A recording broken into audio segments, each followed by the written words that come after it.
Hey, welcome. Thank you. Thanks. So, welcome to the Mullins Over Music Podcast, everybody. I'm your Thank you host, so as much. always, Austin, and I have a very special guest band with me today, Calva Louise. Did I say that right? Yes. Yeah. That's great. I'm always so afraid of getting names wrong.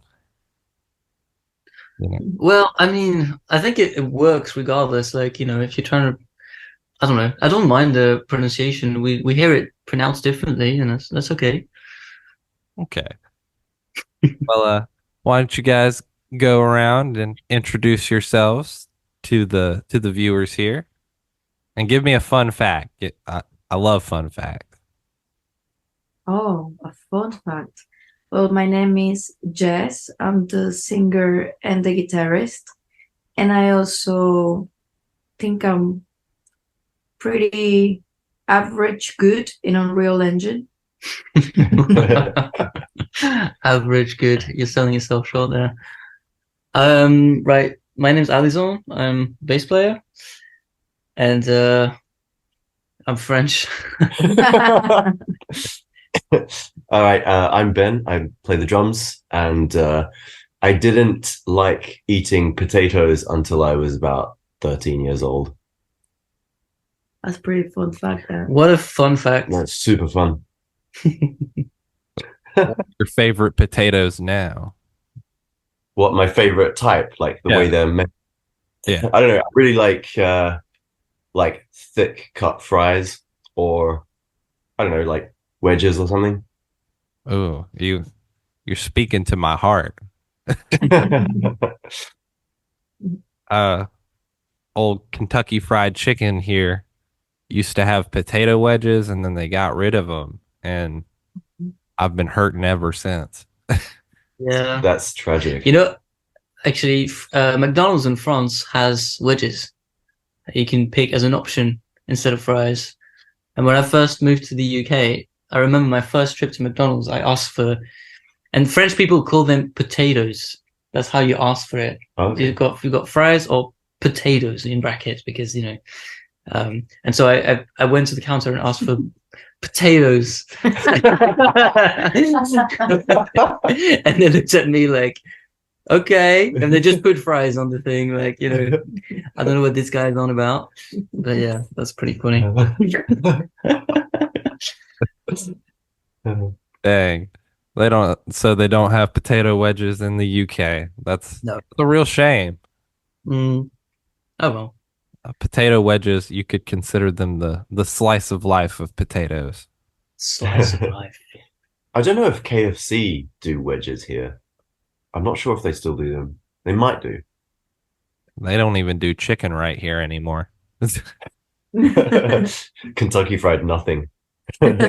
Yeah, they're frying something, but it ain't all chicken. I think I got a bat wing the other day.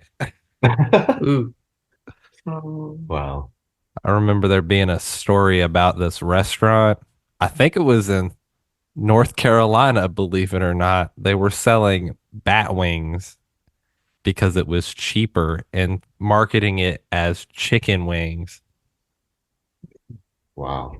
That's wild. Very, very wild. That. If you can believe it, they got shut down. Oh, Yeah, okay. that sounds Yeah. right. Yeah, fair enough. So I've got a great user submitted question for the funny questions. All right. It says, if not chocolate, what is the best thing to go with peanut butter? Ooh. Jelly? Yeah, jelly, Like jam? like jam. Okay, okay. Uh, what kind of jelly or jam? Oh, Strawberry strawberries to or is raspberry. classic. Yeah. Yeah. Any kind of red jam. Okay, red jams. I like it. I'm a big grape fan because my wife is allergic to strawberries. Oh, okay. I know it's the strangest thing. She's not allergic to anything else but strawberries. Yeah, that is. Oh, sorry to hear that. I don't miss it. It's one of those things where it's like I could have a strawberry, but it's just not worth having. Hmm. And then my next question is, can you believe it's not butter? Yes. What is it?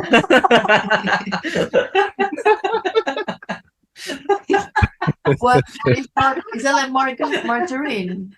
I broke Ben. Sorry, I broke Ben. It's like a vegan butter. I mean, I'm not even sure what it is. Is it like vegetable oil based? I think it is vegetable oil. Yeah.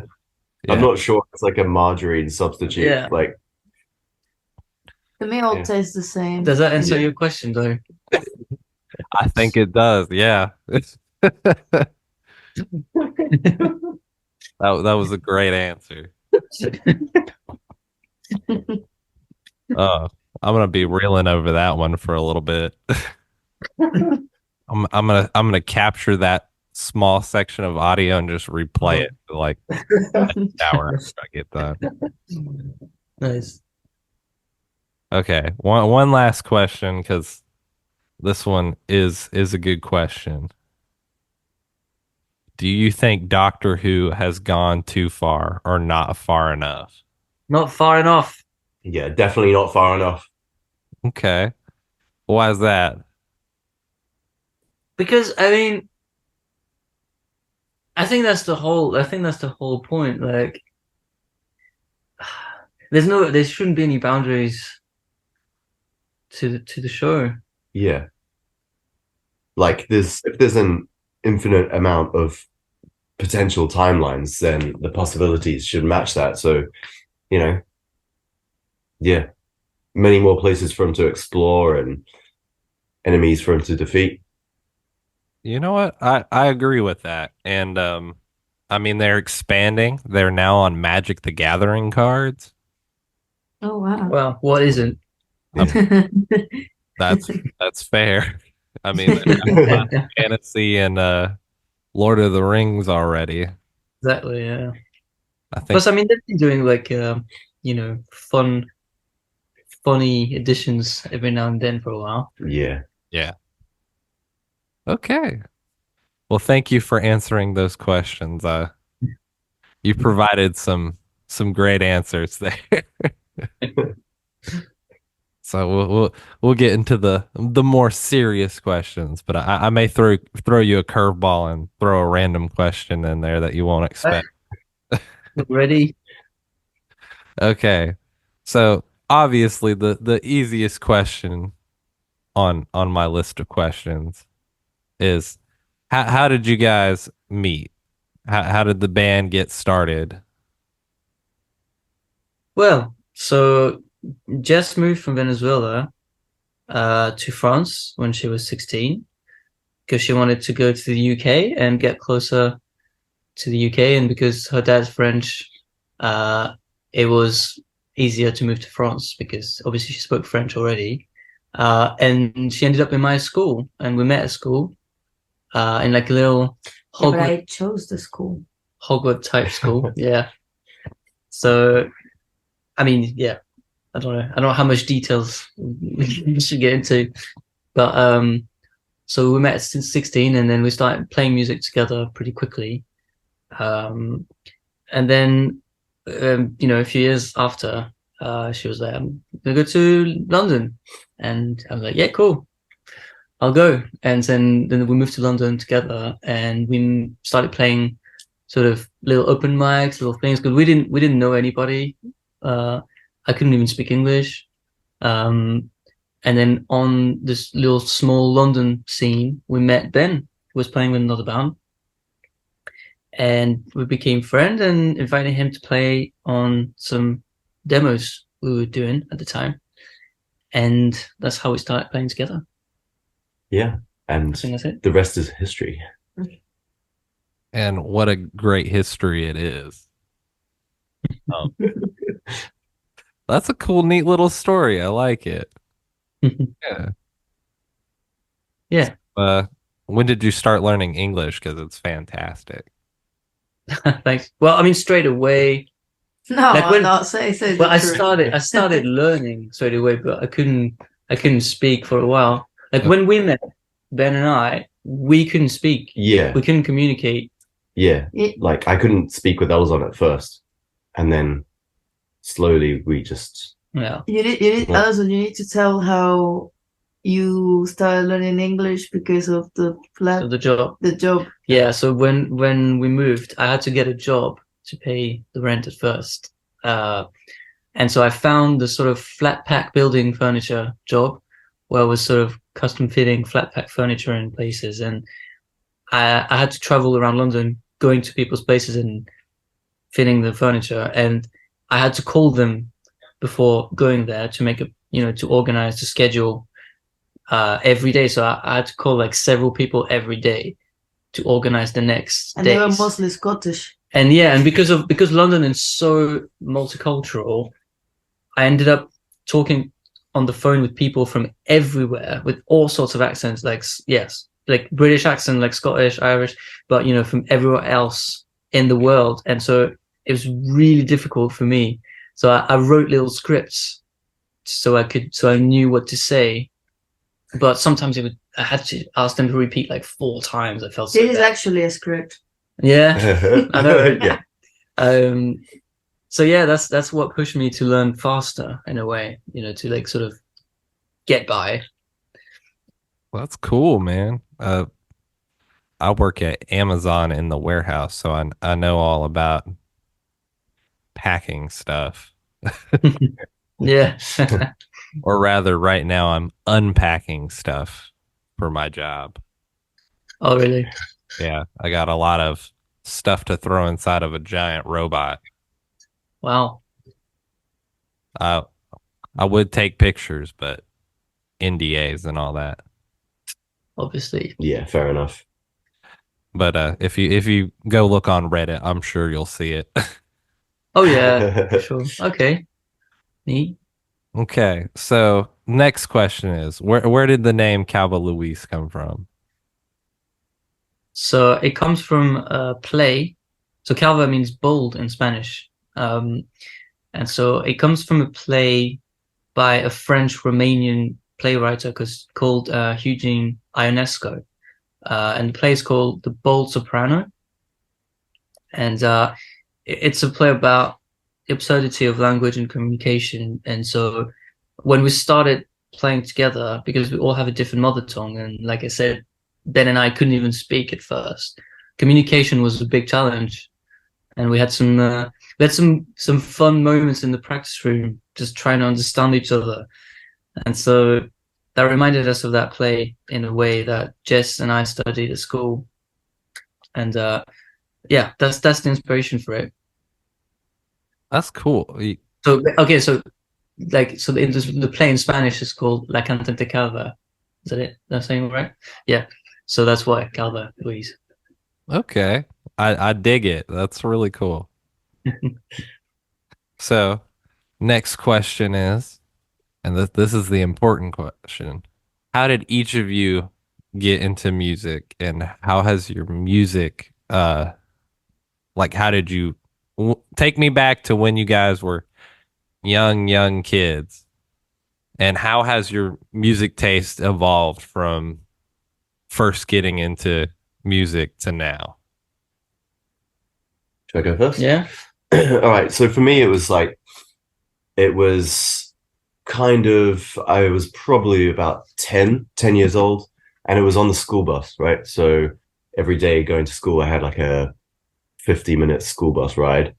And it was just like some of the older kids who were like a year or two above me would like have like Discman players.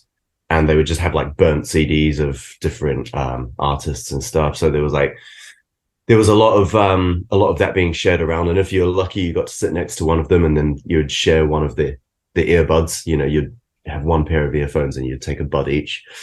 And yeah, just listen to music that way. Really, that was like sort of my main introduction to music that I thought was like super cool. My dad's into music, so he would play music around the house while I was younger, but I never really paid attention until I was on the school bus, really, and then yeah, it kind of went from there. Okay. Okay. Yeah. Well, I don't know. Growing up, there was always music in the house. Like my dad just always left music playing constantly.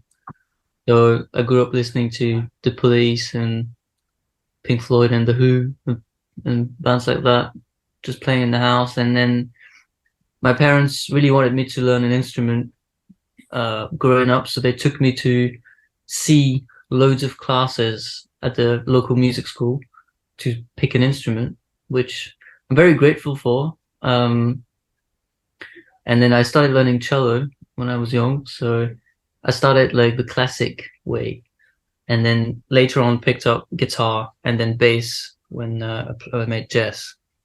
Um, when I was like 14 and 16, and then yeah, I mean I don't know. I've always been listening to a lot of like a bit of everything, like old school rock from the UK and also some French speaking music like from the 60s, things like that.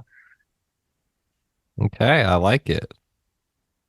And me, like my dad is a guitar player, so I always grew up with music around the house, and I really wanted to play music. I started with the keyboard, and then the guitar, and I will listen to what my parents were listening, like a lot of heavy metal, a lot of rock music, and they would show me like newer bands that my dad was into at the time, like System of a Down and Muse, and that's when my love for Muse started, and Radiohead and like English bands, and that's why I really wanted to move to England. Okay.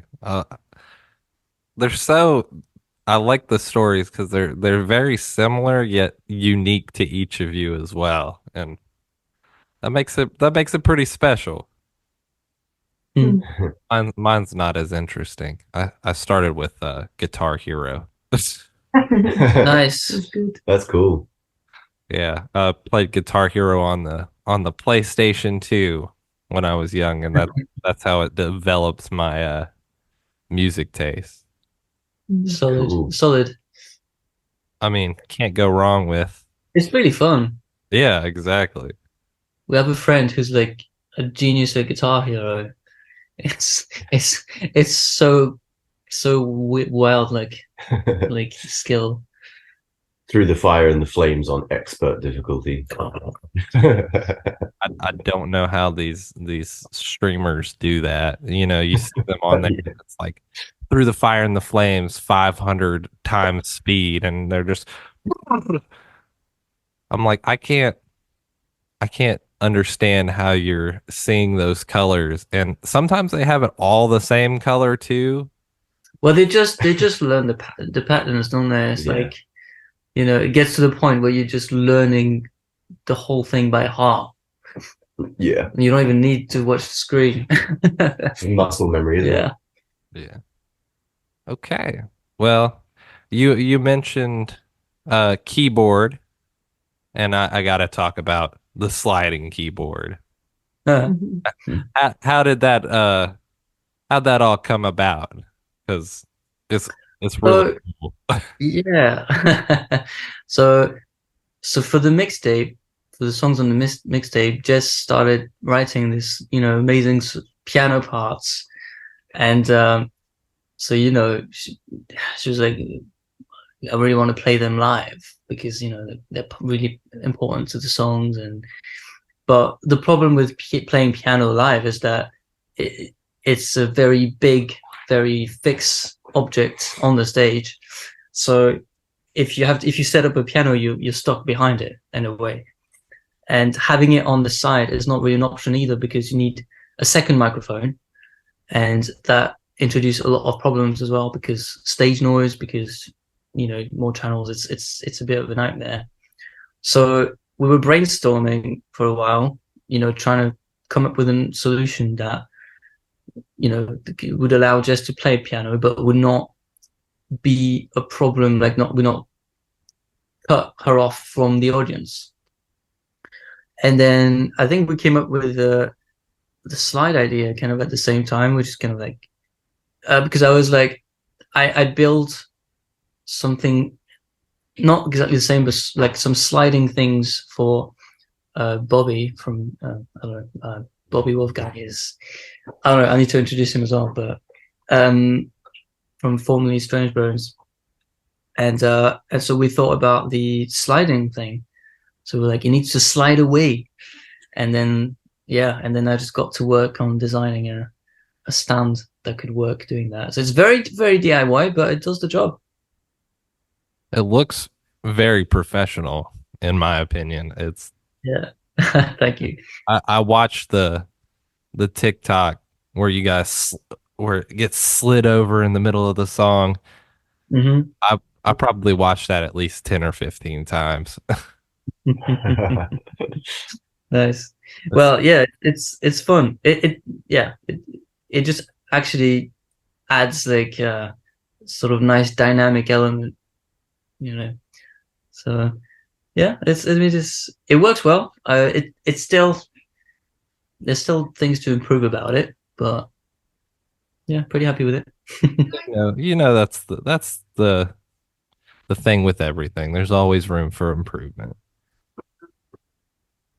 So Cool. yeah, that's really cool. And you've convinced me to build one myself. Oh, really? Yeah, go for it. It's very simple. Like, it's the sliding part is just skateboard bearings with a tray that's got two sort of steel beam on the side, and the beam just slides in between the bearings that are attached to the support stand. That's cool. Pretty straightforward. It looks complicated, but Okay, I dig it. Yeah. So you played cello. That's pretty cool. What other instruments do you guys play besides the ones that you listed, of course? You got well, anything else? uh, Jess plays the quattro. Well, Well, it's been 2 days, but still. now like I don't remember. I need to remember the chords because it's got 4 strings and I'm too used to the guitar. So, but Ben plays the trumpet. Yeah, Ben plays a bit of trumpet. Yeah, I started learning the trumpet, teaching myself maybe about a year ago. just every now and then when I've got a bit of spare time, I'll watch a tutorial or something. But that's fun. Cool. I played tuba throughout middle school and high school, so all Nice. all about that brass life. Yeah. Yeah, definitely. Among all the other things like guitar and bass and stuff like that. Mm, Yeah. nice. Okay, that's cool. So, of course, we got to talk about the new mixtape. There's so many good songs on there. I mean, Third Class Citizen, which I don't know how many times I listened to that one. You got Over the Threshold, Feast is Over.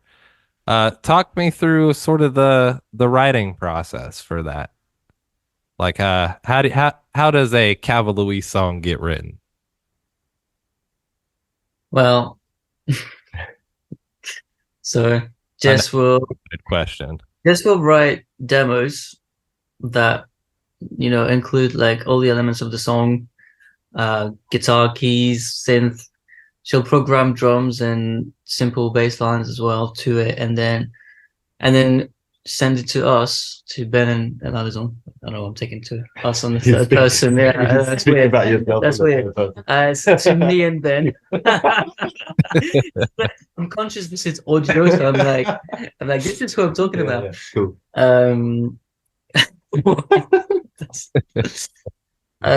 And then we'll, just rework sort of I'll write like proper bass lines, like to the songs, and then Ben will change a bit the drums, Yeah, flag I'll if there's go through anything. the MIDI drums and like if there's any clashes, clean them up between the notes and then just suggest a few other like fills or different parts and see what sticks. Yeah, and then Ben will record like real drums as well to add to Yeah. the track for the final version.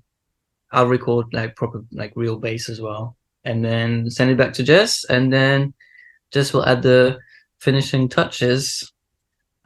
Maybe I'll add some backing vocals as well, on some songs. Then yeah, that's the process. I like it. Very, very much within the three of you. I like that.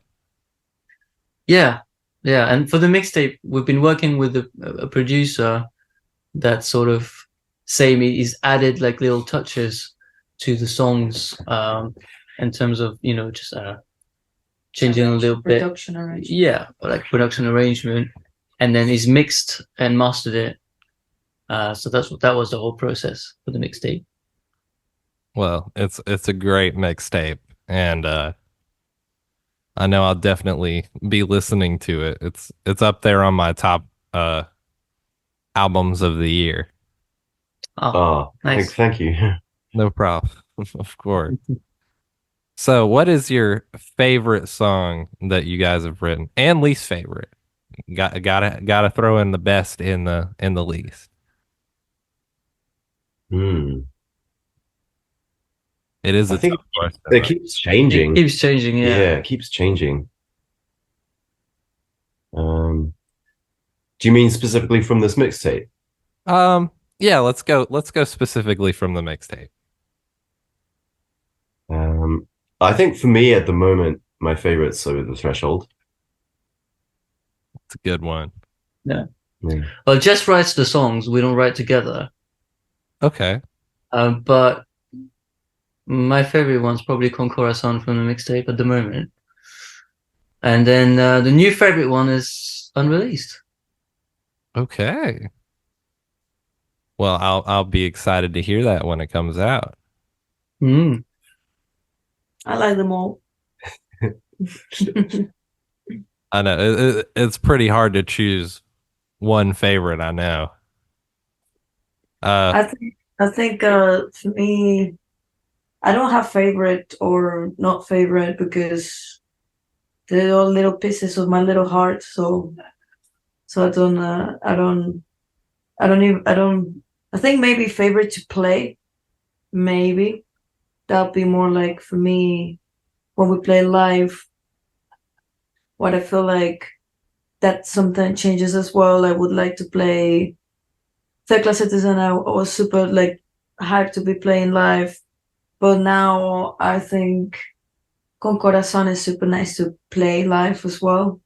We never played it live though, or like practicing it. So have wait and see how it does live. Well, that's definitely one of my favorites. Uh, I had to listen to it like twice this morning, Oh, get pumped up for it. So I can't wait to hear what it sounds like live. Hmm. What's the most difficult song to play live? Well, at the moment, Con Corazon is the most difficult to play. Yeah, it's a challenge for sure. But Gets it'll easier get. with time. What's that? It gets easier with time. It will. Yeah, with practice. yeah, definitely. Of course. Okay. That that actually was my next question. Favorite song to play live. So okay. Yeah. Now, do you guys have any guilty pleasure songs you like to listen to? Are you all secretly Swifties? Of course. We are Yeah. unsecretly Swifties. Okay, fair enough. Proud Swifties. Proud Swifties. Yeah. But I don't have any guilty pleasures because I feel like all the music that we enjoy listening is, should be celebrated. So, but yeah, I don't know. I like to listen to everything that I find cool. No, no. Yeah, I mean, yeah, same. I don't think we have guilty pleasures. Just, I mean, things maybe that are very different from what we play, but I think that's still very good to listen to a wide range of genres. Yeah, of course. What do you guys listen to when you're on the road? Are you still listening to music, or you guys throw Reddit on some stories. podcast? Reddit stories. There you Yeah. go. Ask Reddit. Yeah. Bridezilla stories. Yes. All those you can put on the YouTube videos that are like an hour long. It's got a bunch of them on there. Pretty much, Yeah, that's the one. That keeps us entertained. You gotta love those things because some of them are the most ridiculous stories you've ever. There are amazing like stuff that if people made it up. I mean, maybe some are made up, but there's still such good stories. Yeah. I heard one today. My wife showed it to me this morning. So this guy he's a English major. Okay, Mhm. yeah, he's an English major, and he loves reading books. He reads long books, like 700-page books. Yeah. And he'll read for like 5 hours a day. I mean, being an English major, that makes sense. Sure. His girlfriend is like, he reads too much. I don't think that's too bad of a problem to have. Yeah. Yeah, that's right. He still takes her on dates and stuff. He's like not neglectful of her, okay? Mm-hmm. So she's trying to initiate intimacy one night, but he's trying to finish up his chapter. And he's like, let's reconvene in the morning and Wow. have some fun then. And she gets mad, so she waits for him to fall asleep and then goes to his bookshelf and rips out pages out of a ton of his like huge long books. Wow. And then takes an Uber and gets out of there as soon as she can. Wow. Well, he calls her and he says, "I'm going to sue you for the cost of the books that you destroyed." And she's like, "I don't have a job or any money." She said, "Am I the asshole?" Wow. What are your thoughts on that? Wow. Yeah, that's It's pretty crazy. that's not very reasonable, is it? No, not at all. I'd be mad if my Lord of the Rings book got ripped up. Yeah. Yeah. I mean, that's you're not happy, move on. You know what I mean? Absolutely. Yeah. Can't go around destroying things. No, because we all know that just leads to more heartache than Mm. than just getting out of the situation. For sure.